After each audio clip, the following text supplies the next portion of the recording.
د پښتنو ځوانانو نه مو هیله ده کله چې په کوزه پښتونخوا باجوړ سوات ورکزی کرمې جنسیانو چمن او وزیرستان خیبر صوابۍ چهارسدي او په داسې ځایونو کې د پښتنو هغه پښتانه چې وژل شوي دي او کورونه یې ړنګ شوي دي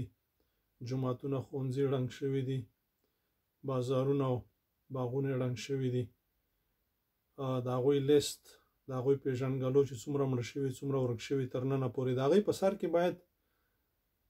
د لوی افغانستان د بر افغانستان په 50 کاله کې چې کوم وژل شوي دي په زرګونه افغانان په هیر مو نشي په سلګونه زره کورنۍ کورونه دیرې جوماتونه ښوونځي چې کوم ړنګ شوي دی په سر کې ولیکئ سرچینه د یو ځای نه ده دشمن یو دی چې هغه ضعیفوي دا به ډبوي نو په هیر مو نشي چې دا ډېرې مهمې خبرې دي او دا شاته وانه چوئ بلکې په لیست کې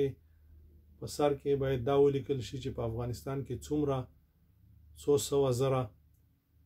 سپین ږیري ځوانان واړه خویندې میندې او هم لر وژل شوي دي دشمن یو دی سرچینه د یو ځای نه اخلي نو دا ډېر مهم دی السلام علیکم ورحمة الله